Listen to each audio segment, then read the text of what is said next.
இன்றைக்கு எய்ம்ஸ் மருத்துவமனை இதே புரட்சி தலைவர் அம்மா இருக்கின்ற பொழுது மத்திய அரசுக்கு கோரிக்கை வச்சாங்க. மதுரை மாவட்டத்தில் இருக்கின்ற மக்களுக்கு, தென் மாவட்டத்தில் இருக்கின்ற மக்களுக்கு அருமையான சிகிச்சை அளிக்க வேண்டும்.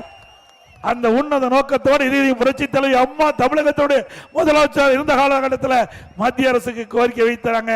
எய்ம்ஸ் மருத்துவமனை மதுரையில் அமைக்க வேண்டும் என்று. இந்த தொகுதியில் தானே, இது திருமங்கலம் தொகுதியில் தான் எய்ம்ஸ் மருத்துவமனை வருது. நான் முதலமைச்சர் இருந்த பொழுது பாரத பிரதமர் திரு நரேந்திர மோடி அவர்கள் நேரா மதுரைக்கு வந்து அடிக்கல் நாட்டினாங்க. இன்று வரை அந்த மருத்துவமனை முழுமை பெறவில்லை. இதை விடியா திமுக அரசு மத்திய அரசுக்கு முழுமையான அழுத்தம் கொடுத்து இந்த திட்டத்தை முழுமையாக நிறைவேற்றப்படவில்லை.